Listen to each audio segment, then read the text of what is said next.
야곱의 고향은 가나안이었습니다. 가나안은 지금으로 말하면 이제 이스라엘 땅을 얘기를 합니다.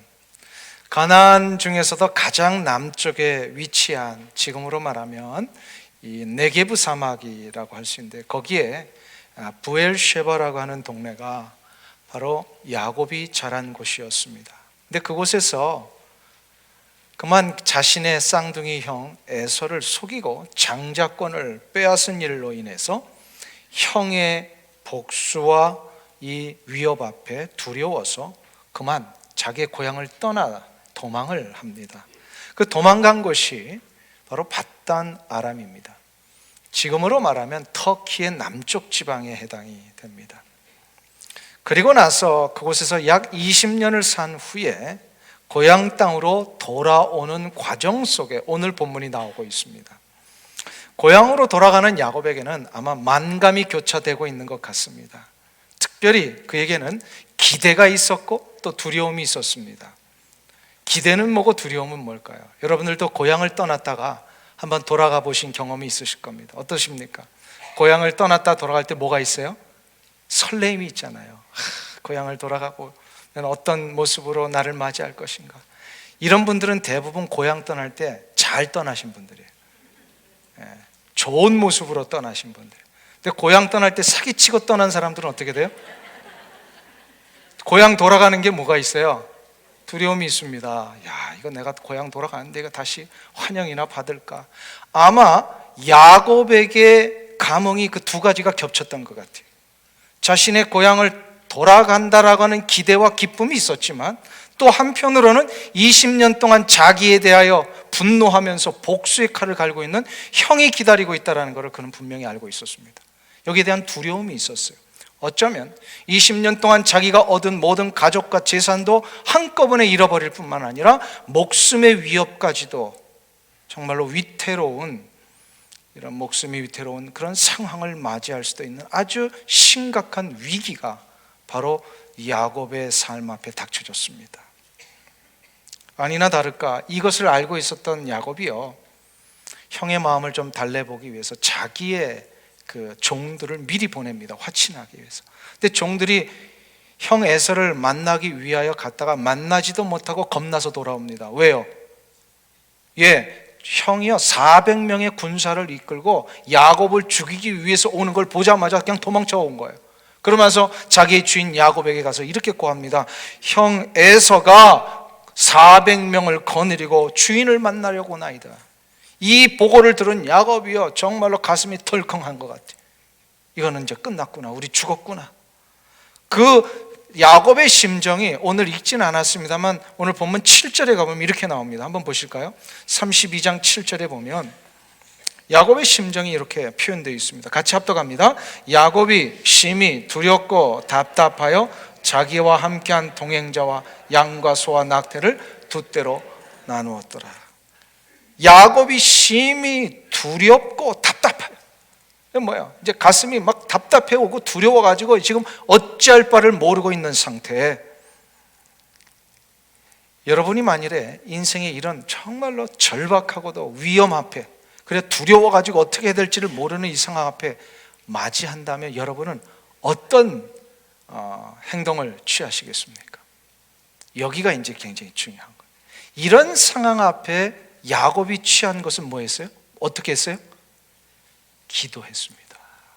오늘 제목을 미리 좀 예습하신 분들은 어떤 설교가 나갈지 아실 텐데, 인생의 두려움을 이기는 기도, 이게 야곱에게 시작이 된 거예요. 야곱은 너무나도 감당할 수 없는 이 두려움이 몰려왔는데, 그러나 역시 야곱은 믿음의 사람입니다. 기도하기로 그가 결심을 합니다. 많은 신앙인들이 그의 신앙을 점검을 할 때에 그 점검할 수 있는 아주 중요한 방법 중에 하나가 뭐냐면, 인생의 위기를 맞이했을 때 그가 어떤 모습을 취하느냐를 보면 그의 신앙을 알 수 있습니다. 만일에 교회를 열심히 다녔는데 그런 인생의 위기가 오고 아픔이 왔는데 전화기를 먼저 들었다. 그래서 고향 친구 아니면 주변에 있는 이 문제를 해결할 만한 그냥 힘이 될 만한 사람들 전화기 붙들고 이 문제 의논하기 위해서 갔다. 그러면 조금 좀 신앙을 의심해 봐야 돼요. 야곱은 그렇게 하지 않았어요. 인생의 위기가 오고 두려움이 막 몰락닥쳤을 때 그가 했던 아주 중요한 첫 번째 방법은 뭐냐면 하나님 앞에 이 문제를 가지고 와서 기도를 했다라는 것입니다. 우리의 모든 삶은 하나님의 간섭과 섭리 속에 이루어지는 것임을 여러분은 믿으십니까? 진짜로 믿으세요? 진짜로 믿는다면, 우리의 삶의 간섭과 섭리가 하나님의 손에 달려있다면 믿는다면 그 믿음을 우리는 증명할 수 있어야 합니다. 그게 바로 기도입니다. 이 절박한 상황 속에서도 이 문제를 해결하실 분은 우리 하나님 한 분뿐이십니다 라고 하는 그 고백이 진짜이기 위해서입니다. 이 문제를 하나님 앞에 가지고 나가야 돼요. 역시 야곱은 믿음의 사람이었습니다. 이 믿음의 사람인 야곱이 이 문제를 하나님 앞에 가지고 나갈 때 오늘 본문 마지막에 보면은 결국 이 문제가 해결이 됩니다. 결론부터 알면은 좀 싱겁기는 하지만, 근데 그 결론이 나오기까지의 과정이 중요한 거예요. 그러면 과연 야곱은 어떻게 기도를 했길래 이 모든 기도를 제목을 하나님 앞에 가지고 나가서 그것이 응답받아 자신의 인생에 닥쳐진 위기와 어려움과 두려움을 해결할 수 있었느냐? 이게 이제 더 중요하잖아요. 그걸 오늘 본문을 통해서 좀 몇 가지로 나눠 살펴보려고 합니다. 첫 번째로, 야곱은 어떻게 기도를 했길래 이 인생의 두려움을 이길 수 있었느냐? 바로 하나님의 은혜의 약속들을 붙들며 기도를 했습니다. 한번 따라하겠습니다. 하나님의 은혜의 약속을 붙들라. 기도할 때 이것이 첫 번째 방법입니다. 오늘 9절을 한번 보겠습니다. 9절 말씀 다 같이 합독하실까요? 야곱이 또 이르되 내 조부 아브라함의 하나님, 내 아버지 이삭의 하나님 여호와여, 주께서 전에 내게 명령하시기를 내 고향 내 족속에게로 돌아가라. 내가 내게 은혜를 베풀리라 하셨나이다.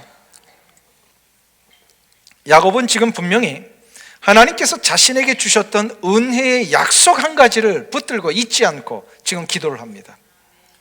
외삼촌 라반의 집에서 20년 동안 거하던 중에 언제 그 집을 떠나야 될지를 야곱은 실은 모르고 있었습니다. 근데 몰랐는데 어느 날 갑자기 밤중에 하나님이 나타나셔가지고 야곱아, 내일 당장 떠나라, 이 명령을 받습니다. 그래서 이 명령을 받자마자 자기의 식솔들과 함께 아내들을 불러서 하나님이 내일 떠나라고 합니다. 떠납시다 라고 하면서 이 명령과 함께 그 다음날 즉시 이른 아침에 일어나가지고 자기의 가족과 식솔들과 모든 재산을 이끌고요, 이제 드디어 외삼촌 집을 떠나기를 시작합니다. 그런데 떠나던 중에 아주 생각하지도 못한 이 어려움을 만난 거예요. 왜요? 형 에서가 20년 동안 칼을 갈고 있었잖아요. 내 장자권을 속여서 팔아먹게 만들고 이것을 속여서 쟁취한 이 야곱, 죽이기 위하여서 400명의 군사를 이끌고 오는 이 광경 앞에 지금 벌벌 떨면서 그가 무슨 기도를 한 거예요? 이 상황 앞에 제일 먼저, 하나님, 그날 저녁, 그날 밤에 저보고 이 외삼촌 집을 떠나서 고향 집으로 돌아가라고 하지 않으셨습니까?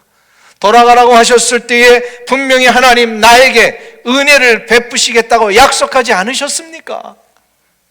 이거를 지금 올리는 거예요. 하나님이 가장 좋아하시는 기도가 바로 이런 기도입니다. 하나님이 하신 말씀의 약속을 근거로 해서 하는 기도. 왜일까요? 왜 하나님이 하신 약속의 말씀을 근거로 하는 기도를 제일 좋아하실까요?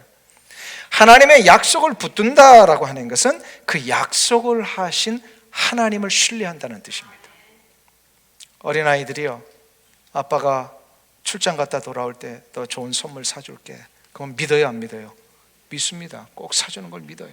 왜? 아빠를 신뢰하니까. 마찬가지, 야곱이 그날 밤 하나님께서 나 떠나라고 하셨을 때 나에게 은혜를 베푸신다고 하지 않으셨습니까? 하나님, 나 이거 믿습니다. 이 상황 은혜를 베풀어 주셔서 해결해 주옵소서. 하나님은 하나님을 믿고 신뢰하는 자에게 분명히 그 말씀의 약속을 지키십니다. 믿으세요? 이사야 55장 10절과 11절에 보면요, 하나님께서 하도 불신하고 하도 하나님의 그 약속의 말씀 못 믿는 자들에게요, 이스라엘 백성들에게 이사야 선지자를 통하여 한 가지 분명한 약속을 하셨어요. 10절에서는 비유를 얘기를 하시고 11절은 약속을 하시는데 10절은 이렇게 얘기를 하세요. 이는 비와 눈이 하늘로부터 내려서 그리로 돌아가지 아니하고 땅을 적셔서 소출이 나게 하며 싹이 나게 하여 파종하는 자에게는 종자를 주며 먹는 자에게는 양식을 줌과 같이 내 입에서 나가는 말도 이와 같이 헛되이 내게로 돌아오지 아니하고. 아멘. 자 보세요. 하나님이 지금 하도 못 믿으니까요, 지금 시청각 교재를 갖고 오셨어요. 그래가지고 자 봐라, 하늘에서 비가 내리고 눈이 내릴 때에 그 비와 눈이 다시 하늘로 올라가더냐? 아니라는 거예요. 내려서 어떻게 합니까? 땅을 적시고 적셔진 땅 속에서 씨앗이 나서 소출이 나게 하고 파종하는 자에게 종자를 주고 먹을 것을 구하는 자에게 양식을 주는 이 원리처럼, 이 원리 누가 만드신 거예요? 하나님이 만드신 거잖아요. 이 원리처럼 내 입에서 나가는 말은 다시금 헛되이 돌아오는 것이 아니라 이 약속의 말씀대로 그대로 이루어지리라.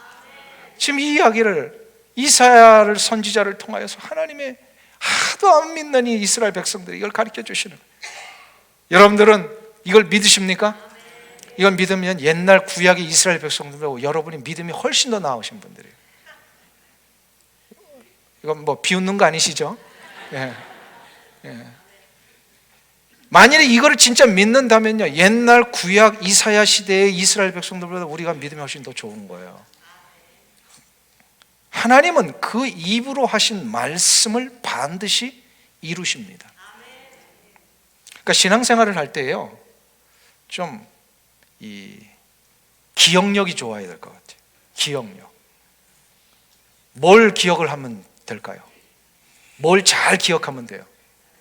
하나님의 말씀의 약속을 잘 기억하면 돼요. 근데 나는 도저히 이 머리를 안 따라갑니다 하시는 분들 있잖아요. 방법이 있어요. 뭐냐면요, 성경에 밑줄을 잘 그시면 돼요. 잘 밀줄 긋고 동그라미 치고, 더 조용하면 그걸 옮겨다가 노트에 적고 맞아요. 그래가지고 막 사방팔방에 붙이면서 이 말씀의 약속을 나에게 주신 것으로 믿고 붙드는 자.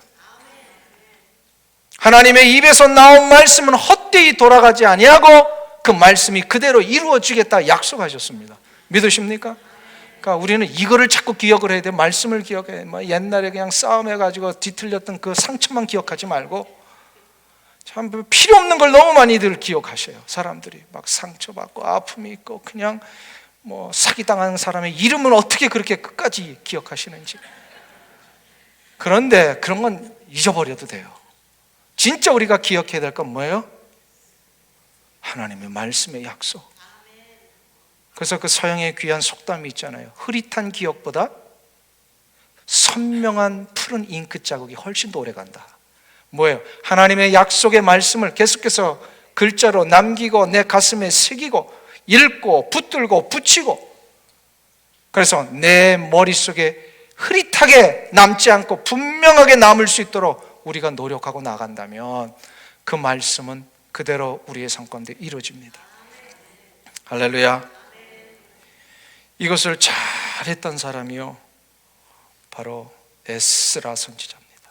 에스라 선지자가요, 우리 그 기도 책자에도 보면은 에스라 선지자에 대한 그 기도 내용이 잠깐 나와 있습니다만, 에스라 8장에 보면 21절과 23절에서요 에스라가 아주 중요한 고백을 하나 하고 있습니다.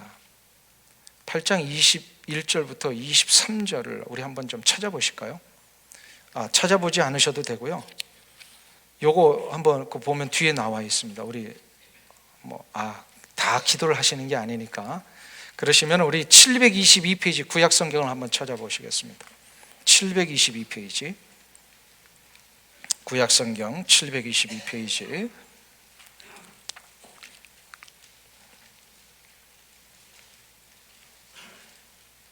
에스라 8장 21절에서 23절을 한번 보세요.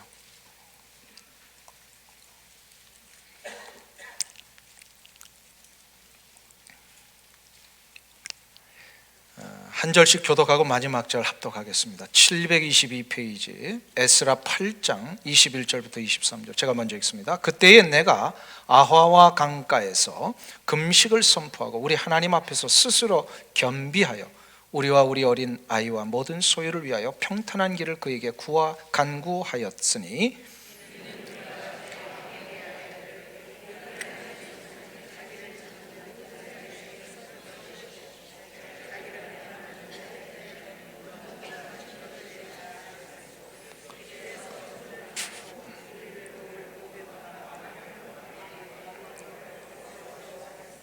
같이 읽습니다. 그러므로 우리가 이를 위하여 금식하며 우리 하나님 앞에 간구하였더니 그의 응답하심을 입었느니라. 자, 보세요. 여기서 21절에 보면 우리 하나님 앞에서 스스로 겸비하여 간구하였더니, 그리고 우리에게 22절에 보면 전에 왕에게 우리에게 이는 우리가 전에 왕에게 아뢰기를 우리 하나님의 손은 자기를 찾는 모든 자에게 선을 베푸시고 자기를 배반하는 모든 자에게 권능과 진노를 내리신다 하였으므로 하나님 우리가 금식하며 기도합니다. 23절에 그렇게 기도하였더니 어떻게 하셨습니까? 응답하셨습니다. 자, 이 에스라의 기도는 어떤 말씀을 근거로 했을까요? 바로 역대하 7장 14절입니다. 우리 조금 앞으로 가보실까요? 역대하 7장 14절입니다.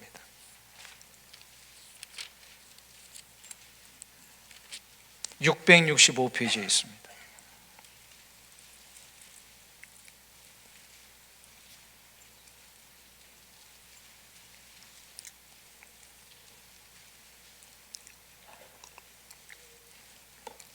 구약성경 665페이지 역대하 7장 14절 다 같이 합독하겠습니다. 내 이름으로 일컫는 내 백성이 그들의 악한 길에서 떠나 스스로 낮추고 기도하여 내 얼굴을 찾으면 내가 하늘에서 듣고 그들의 죄를 사하고 그들의 땅을 고칠지라. 이 역대하 7장 14절은 무슨 말씀이죠? 솔로몬이 성전 건축을 다 하고 하나님 앞에 봉헌식을 올린 다음에 하나님 앞에 기도를 했을 때에 하나님이 그 기도를 받으시고 솔로몬에게 나타나셔서 하신 약속의 말씀입니다. 그 무슨 말씀이냐면 내 이름으로 일컫는 내 백성이, 하나님의 백성들이 그 악한 길에서 떠나서 스스로 어떻게 하고요? 요거를 겸비하여라고도 번역할 수 있어요. 개역 성경은 원래 겸비하여 이렇게 되어 있습니다. 스스로 낮추고 기도하여 내 얼굴을 찾으면 내가 하늘에서 듣고 그들의 죄를 사고 그들의 땅을 고칠지라. 이 말씀을 기억하고요, 에스라가 포로로 잡혀가는 그 시절에 뭐라고 기도를 했어요? 에스라 8장 21절에 아하와 강가에서 금식을 선포하고 하나님 앞에서 스스로 겸비하여, 금식이라는 건 뭐죠?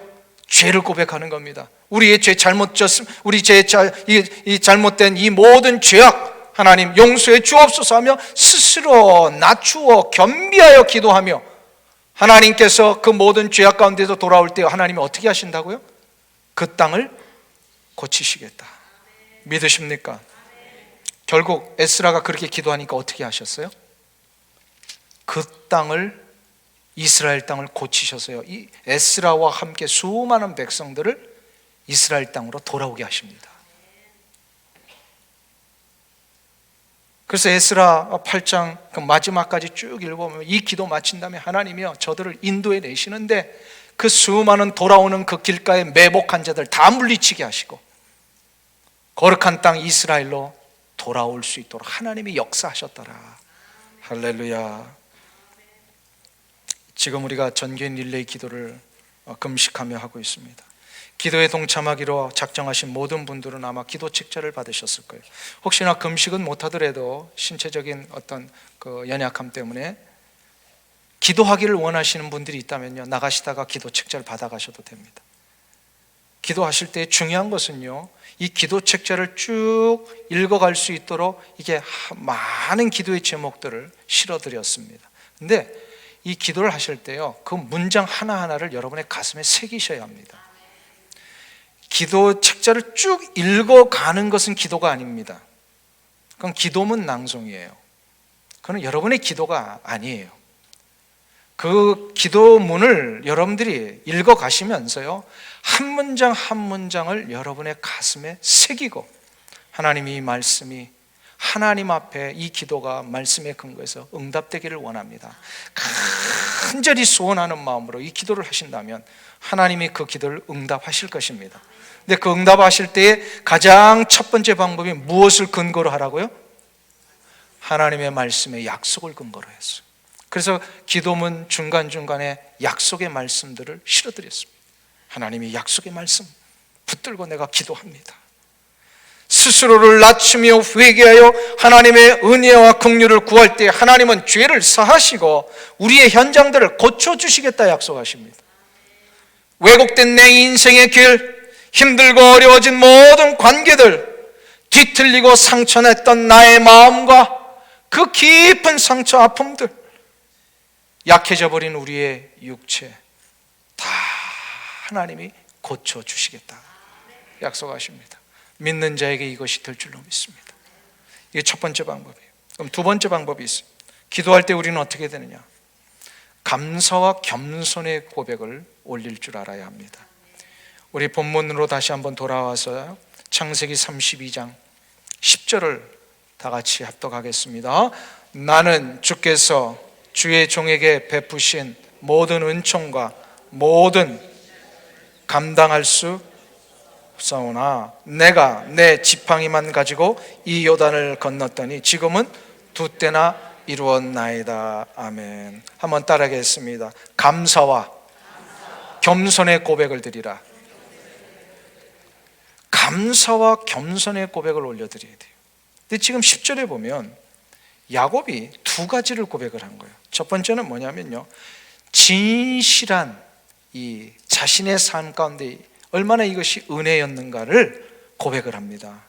자기같이 무가치한 자, 죄인된 자, 속이고 탐욕에 찬 자를 그래서 하나님 내치지 아니하시고 이렇게 20년 동안 나를 지켜주신 하나님, 생각하니까 너무너무 감사할 뿐입니다 하면서 자신의 20년 동안에 지었던 모든 죄를 어떻게 한 거예요? 이 고백 속에서 담아서 나는 이렇게 부족한 자였습니다, 하나님 앞에 죄에 대한 이 회개를 올려드림과 동시에 자신의 죄와 허물과 부족함을 고백하는 그 동시에 자신의 이런 모습에서 은혜를 베푸신 하나님 앞에 감사의 기도를 올립니다. 내가 올 때는 지팡이 하나 들고 왔는데 돌아갈 때는 어떻게 하셨다고요? 재산을 두 때나 주셨나이다. 요거를 잘 이렇게 가슴에 이렇게 새기실 수 있는 분들이 누군지 아세요? 느끼실 수 있는 분들, 우리 이민자들이에요. 여러분들 이민 오실 때 어떻게 오셨어요? 어떤 분은 맨날 가방 2개 들고 왔다고 이렇게 얘기를 하죠. 제가 꼭 어느 분이라고 구체적으로 말씀 안 드리겠습니다만 그분은요 꼭 이민 초기 얘기를 하십니다. 나 500불 들고 왔습니다, 그 얘기 하시더라고요. 500불. 그런데 좀 아쉬움이 있어요. 늘 500불에서 끝난다는 거예요. 거기서 끝나는 거예요. 500불 가지고 와서 지금 자신이 이렇게 잘 살게 되었다라고 하는 것으로 끝나지 말고 그 모든 것이 하나님의 은혜였습니다까지 붙일 수 있다면 하나님 그분 기뻐하십니다. 지금 야곱이 그 얘기를 하는 거예요. 내가 도망자로 이 외삼촌 땅에 왔을 때는 지팡이 하나 들고 왔는데 돌아갈 때는 이렇게 많은 재산을 얻었습니다. 이게 하나님의 은혜입니다. 많은 재산을 얻었습니다 자랑하는 게 아니고요, 여기에 하나님이 이것을 주셨기 때문에 내가 이렇게 됐습니다. 내가 이민생활 올 때 500불 들고 왔고 가방 2개만 들고 왔는데 지금 보십시오, 이 정도 이렇게 많이 안정됐습니다로 끝나지 말고 하나님이 은혜를 베풀어 주셨어요. 나에게 이런 풍성한 것들을 허락하셨습니다. 야곱은 20년의 타향살이를 하는 동안에 정말로 하나님이 기뻐하실 만한 사람으로 바뀐 거예요. 아무것도 모르고 철부지였을 때는요, 자기가 원하는 것 쟁취하게 수단과 방법 가리지 않았던 사람이에요. 자기가 원하는 것을 얻기 위해서 형도 속였고요, 아버지도 속였던 사람이에요. 한마디로 사기치고 고향 땅 떠났던 사람이에요. 그런 야곱이 돌아갈 때는 어떻게 바뀌었어요? 하나님의 은혜가 아니고서는 내가 20년을 이렇게 살 수 없었습니다. 이것이 바로 참 신앙의 모습이고요, 이 고백을 드릴 수 있을 때 하나님 그 기도를 기뻐하십니다.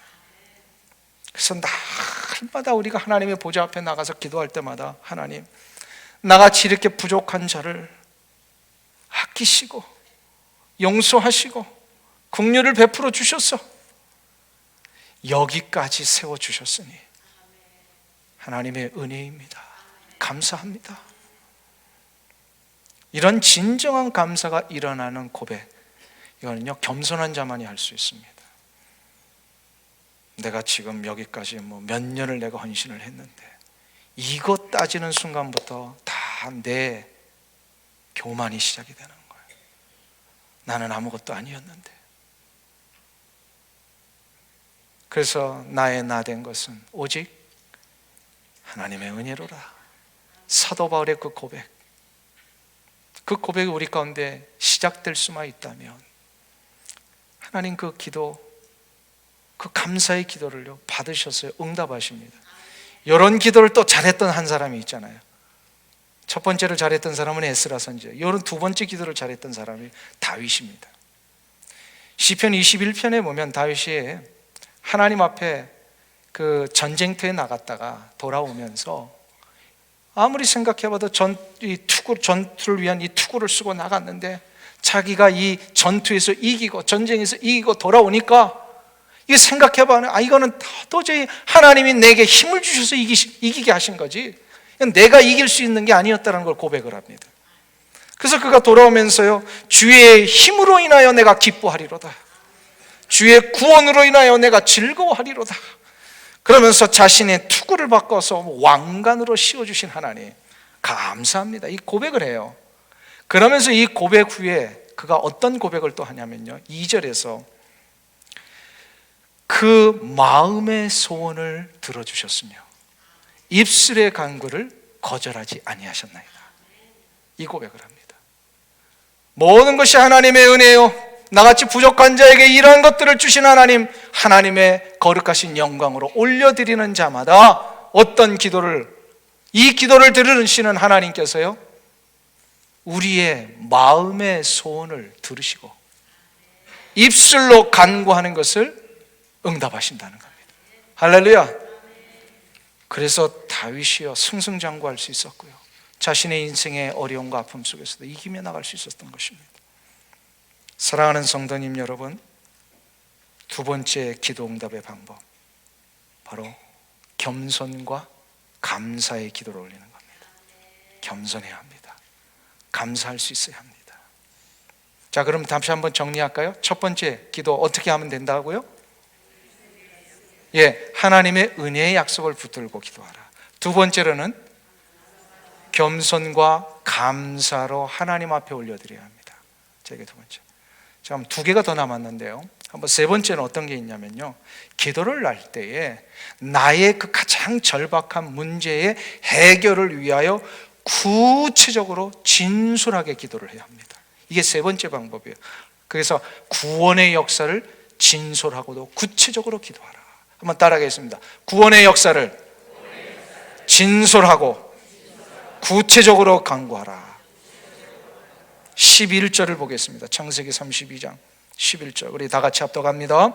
내가 주께 간구하오니 내 형의 손에서, 에서의 손에서 나를 건져내시옵소서. 내가 그를 두려워함은 그가 와서 나와 내 처자들을 칠까 겁이 나기 때문이다. 자, 야곱은 지금 아주 절실하고도 다급한 자신의 문제를 어떻게 구합니까? 하나님 앞에 진솔하게, 솔직하게, 그리고 구체적으로 기도합니다.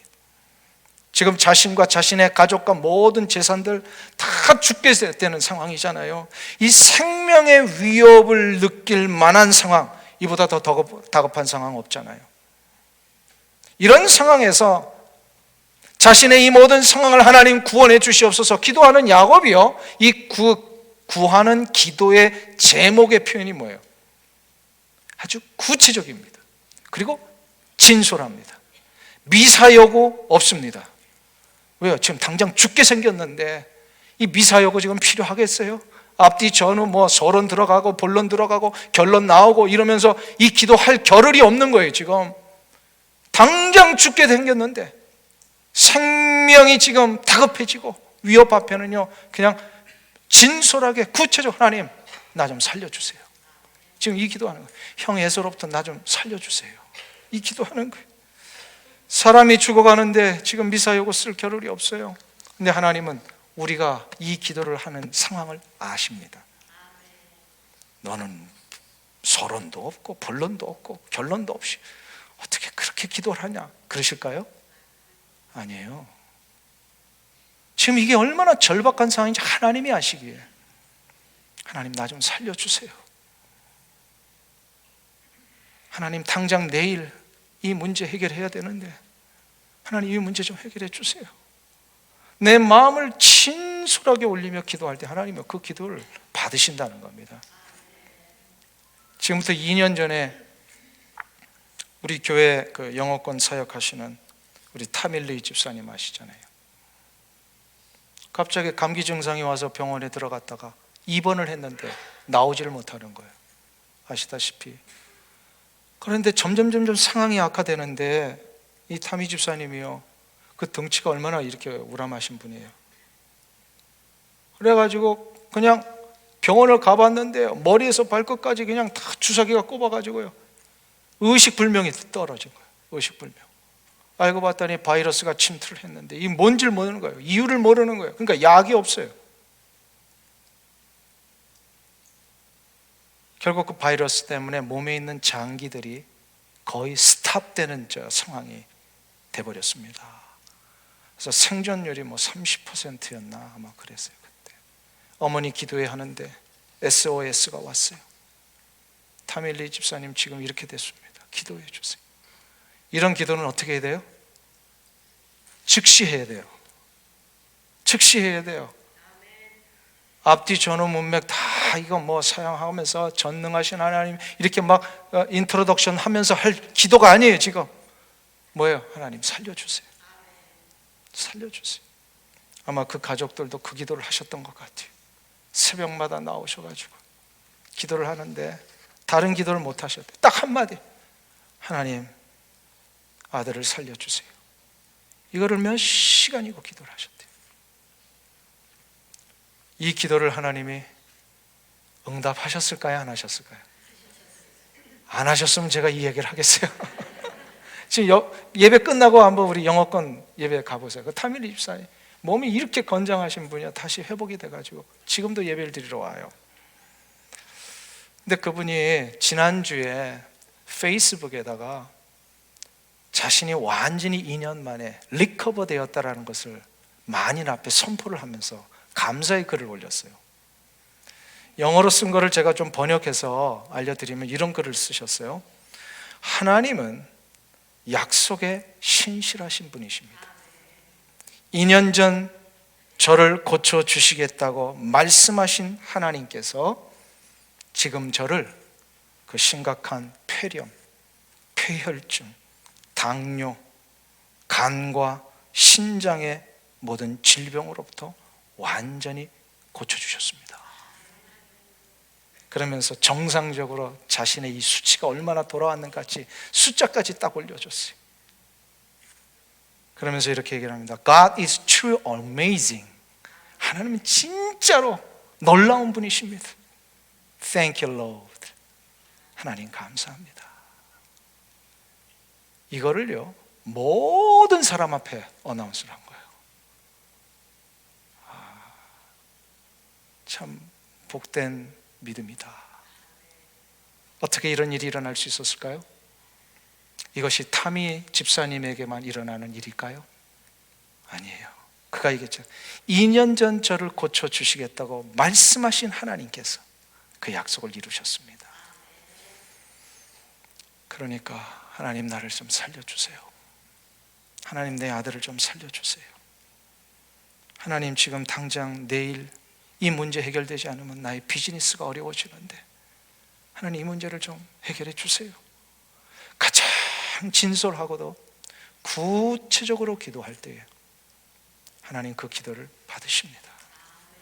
사랑하는 성도님 여러분, 여러분이 오늘 지난 목요일부터 시작한 이 릴레이 금식 기도, 많은 기도의 제목이 있고요, 또 여러분의 개인적인 기도의 제목을 또 올리실 것입니다.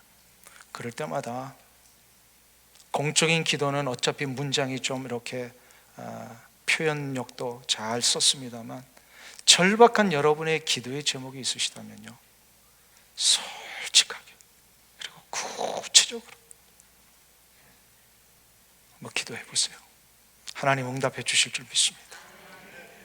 믿고 구하는 자 받은 줄로 믿으라. 마지막 네 번째로, 우리는 기도할 때 어떻게 되는가? 우리의 모든 간구가 하나님의 영광을 위한 일이 되게 해달라고 기도해야 합니다. 한번 따라하겠습니다. 하나님의 영광을 위한 일이 되게 해달라고 기도하라. 우리의 모든 간구의 제목들이 어떤 일이 되게 해달라고요? 하나님의 영광을 위한 일이 되게 해달라고. 12절을 한번 보세요. 12절 말씀 우리 다 같이 합독하겠습니다. 주께서 말씀하시기를 내가 반드시 내게 은혜를 베풀어 내 씨로 바다에 셀 수 없는 모래와 같이 많게 하리라 하셨나이다. 지금 야곱은 한 가지 약속을 다시 붙들고 하나님 앞에 기도를 마무리합니다. 하나님께서 나를 통해서 바다의 모래와 같이 내 자손들을 많이 해주시겠다고 약속하셨습니다 라고 하는 이 약속 붙들어요. 이 약속을 붙든다라고 하는 것은 단순히 야곱의 자기 개인의 집안만이 번성해지는 것을 붙든 게 아닙니다. 이 약속은 자신이 이제 할아버지 아브라함으로부터 받았던 약속을 이어받는 거예요. 창세기 22장에 보면 아브라함이 모리아산의 하나님의 명령에 따라서 그 정말로 백세에 얻은 아들 이삭을 하나님 바치라고 하시니까 할 수 없이 순종하면서 바치러 올라갔잖아요. 그래서 진짜로 바치려고 하는데 하나님의 강권적인 은혜의 역사로 아들을 죽지 않게 하시고 대신에 이제 수양을 제단의 제물로 바치게 하셔서 아들이 삽니다. 그러면서 하나님이 칭찬하시죠. 내가 너의 믿음을 알았노라. 그러면서 약속을 하시는데 내가 내게 큰 복을 주고 내 씨가 크게 번성하여 하늘의 별과 같고 바다의 모래와 같게 하리니 내 씨가 그 대적의 성문을 차지하리라. 이것이 아들 이삭에게 약속이 이어지고요, 야곱에게 이어지면서 이 약속들을 그 집안들이 붙듭니다.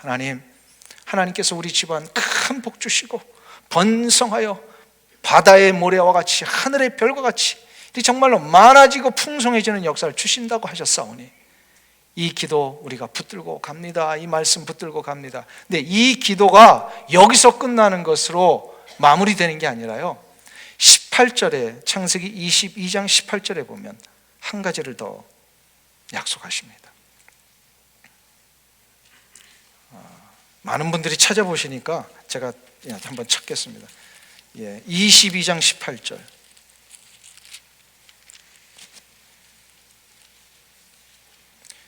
17절과 18절을 우리 다시 한번 같이 읽으실까요? 그러면 29페이지 구약성경 같이 읽습니다. 내가 내게 큰 복을 주고 내 씨가 크게 번성하여 하늘의 별과 같고 바닷가의 모래와 같게 하리니 내 씨가 그 대적의 성문을 차지하리라. 또 내 씨로 말미암아 천하 만민이 복을 받으리니 이는 내가 나의 말을 준행하였음이니라 하셨다 하니라. 이 18절 약속이 더 중요한 거예요. 뭐냐면요, 너의 집안이 번성하여질 것이고요, 18절에 또 뭐라고요? 너의 씨로 말미암아 천하 만민이 복을 받으리니. 할렐루야. 아브라함 한 개인의 가문이 번성되는 것으로 끝나지 아니하고 하나님은 지금 앞으로 장차 이루실 하나님 나라에 들어올 많은 백성들이 너의 이 축복으로 인하여 저들도 축복을 받을 것이다, 이 얘기를 하시는 거예요. 즉 한 개인이나 가문의 번영과 형통을 넘어서서 하나님이 이루실 구원의 역사, 하나님의 나라의 확장을 기억하고 그것을 붙들며 기도하는 자, 그 자가 바로 야곱이었습니다.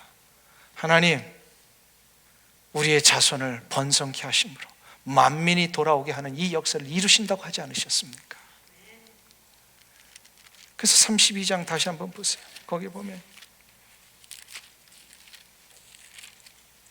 주께서 말씀하시기를 32장 12절 내가 반드시 내게 은혜를 베푸는 내 시로 바다에 셀 수 없는 모래와 같이 많게 하리라. 이것은 바로 하나님의 나라의 확장을 위해 나의 자손을 사용하시겠다라는 약속이었습니다. 내 개인이 간구하는 그 모든 기도의 제목들이 그래서요, 하나님의 거룩하신 영광과 하나님의 나라의 확장을 위해 초점이 맞춰지면요, 하나님 그 기도를 기뻐하십니다. 내 몸이 다시금 치료받아서 나 개인이 혼자 잘 되는 것이 아니라 내 몸이 건강해져서 그 구원의 역사를 위한 쓰임받는 도구가 되게 하여 주옵소서. 이 기도를 하나님 기뻐하신다는 거예요.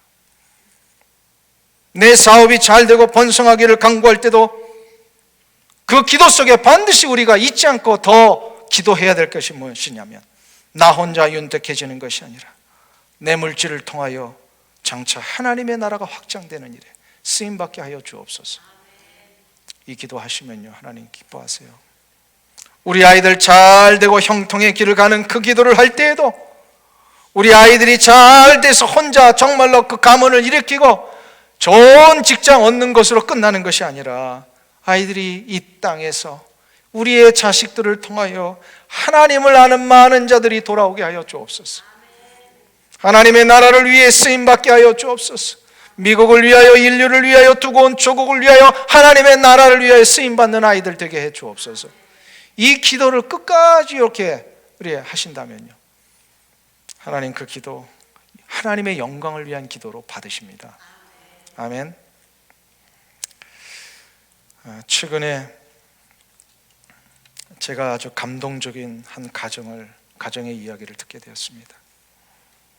이 가정은요, 제가 살고 있는 그 동네에 살고 있는 가정인데요, 이 가정이 처음 결혼하고 아기를 낳는데 이 아기가 태어날 때에 좀 여러 가지 장애가 있었어요. 뭐 지적 장애는 아니고요, 신체적인 장애인데 이 창자가 이 배 밖으로 이렇게 나와가지고 이 내장 기관이 제대로 이렇게 형성이 안 된 채 이게 태어난 거예요. 그러니까 그 내장뿐만 아니라 모든 그 기관들이 정상적이지 않았습니다. 이 부부가 정말 이렇게 어렵게 태어난 딸을 위해서, 딸인데요, 기도하고 간구하고 하나님 이 아이를 좀 고쳐주세요. 아주 간절히 구체적으로 기도를 하면서 한 가지를 잊지 않았습니다. 이 아이를 고쳐주시면 이 아이뿐만 아니라 세상의 많은 아이들을 하나님의 거룩한 나라의 백성들로 만드는 일에 우리 가정이 쓰임받기를 원합니다. 이런 기도 들으신다고요? 안 들으신다고요? 하나님이요, 이 가정을 들으셨어요. 여러 차례 수술을 통하여 정상적으로 모든 장기 기관들을 이렇게 들어가게 하고요, 어릴 때부터 이제 심장이 약했기 때문에 그 어린 나이에 인공심장을 수술을 했고, 이 아이가 잘 자라서 지금 USC 대학에 지금 다니고 있대요. 너무 감사한 것은 이렇게 이제 기도 응답 받으면 사람들 대부분 어떻게 해요? 잊어버리잖아요. 근데 이 가정이요, 잊어버리질 않았어요. 하나님이 이 아이를 지켜주신 것만큼 이 약속 내가 하겠습니다. 그래서 이 세상의 많은 아이들이 하나님 앞에 돌아오는 일을 위해서 지금도 말라위라고 하는 아프리카의 나라를 가서요, 직접 섬기고 아이들을 먹이고 입히고, 이분들이 하는 모든 비즈니스의 거의 모든 수익을요, 이 일을 위해 다 쓰고 있어요. 제가 그 이야기를 들으면서 자기 자식이 잘 되는 것으로 끝나지 아니하고 하나님의 나라의 확장과 하나님의 영광을 위하여 그 약속을 서원하며 지키며 나가는 자는 하나님 축복하시는구나. 그 말라위 선교하는 게요, 보통 돈이 많이 드는 일이 아니더라고요. 근데 그 조그만 스몰 비즈니스를 하시는 그 가정이요, 그 많은 비용을 거의 다 대신 개인이 되시는 거예요. 그 이야기를 들으면서 하나님이 이 가정을 지켜주시는구나, 인도하시는구나. 하나님이 기뻐하시는 기도는요, 하나님의 영광을 위한 기도입니다. 하나님의 나라의 확장을 위한 기도를 하나님이 기뻐하십니다. 여러분의 자녀가, 여러분의 가정이, 여러분의 인생이 그 개인적인 울타리를 넘어서서 하나님의 거룩한 영광을 위하여, 하나님의 나라의 확장을 위하여 쓰임받기를 위해 내어놓으시고 이것을 위해 구체적으로 순종하며 기도하실 때에 하나님은 그 기도를 받으셔서 그 일을 할 수 있도록 인도하실 것입니다. 사랑하는 성도님 여러분, 기도는 틀림없습니다. 기도하는 자 응답받을 것이요, 응답받는 자에게는 하나님의 살아 역사하심을 간증할 수 있도록 인도해 주실 것입니다. 이 은혜가 여러분들 가운데 일어나시길 주의 이름으로 축원합니다. 기도하겠습니다. 하나님 아버지, 감사합니다. 우리 같은 자를 긍휼히 여기셔서 이렇게 불러주셨사오니 부르신 것도 감사하온데 주를 위해 살며 주를 위해 우리의 인생과 우리의 물질과 우리의 시간을 드리며 살 수 있도록 인도해 주시니 감사를 드립니다. 하나님, 하나님의 은혜의 약속들을 잊지 않고 붙들며 기도의 생활을 하겠습니다. 겸손하게 나를 낮추며 나의 모든 것을 인도하신 하나님 앞에 감사의 기도를 먼저 올리며 살겠습니다. 그리하여 내 삶에 구체적으로 회복되기를 원하는 모든 기도의 제목 하나님 앞에 진솔하게 구체적으로 올릴 때 주께서 응답하실 줄로 믿사오니 나를 사용하시되 나의 가정과 나의 자녀와 나의 인생이 그냥 나의 개인의 울타리에 머물지 않게 하시고 하나님의 나라를 위하여, 하나님의 거룩한 영광을 위하여 쓰임받는 데까지 나아갈 수 있도록 나를 사용하여 주시옵소서. 예수님의 이름으로 기도하옵나이다. 아멘.